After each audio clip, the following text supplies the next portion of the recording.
otřásl výbuch. Po 18 letech od ukončení těžby zlata tam byla odstřelena místní těžební věž.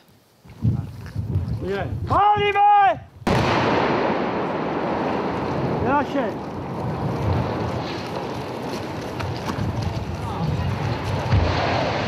Dlouhých 700 let se ve Zlatých horách těžilo zlato a poslední vozík z dolů vjel v roce 1993. Dnes padl k zemi poslední symbol těžby. Naše!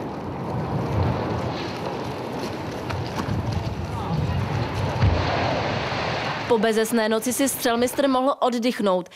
55 metrů vysoká věž, vybavená téměř 20 kg semtexu, spadla přesně podle plánu. Přípravy trvaly i ze správním řízení 2,5 měsíce, vlastní přípravy čistého času 3 dny. Podívat se přišlo skoro celé město. Přesto starší obyvatelé přepadla nostalgie. Skončilo to perfektně, byli tady skvělí lidi, moc se mi to líbilo. Byla to dominanta Zlatých hor. Padlo i kousek dějin. Nyní bývalý důl zkultivují a zalesní. Eliška Kmiterková, Televize Nova.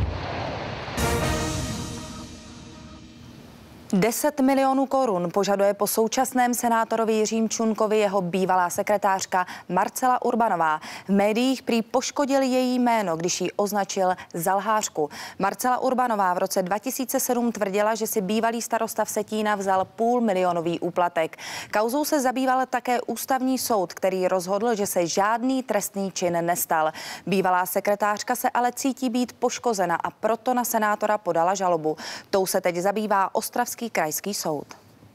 To svědčí o již tradiční skromnosti paní Urbanové, že má ještě tolik drzosti, aby požadovala ještě peníze. Její nároky se opírají o obrovské množství lživých informací, které vůči ní pan Čunek soustavně šířil.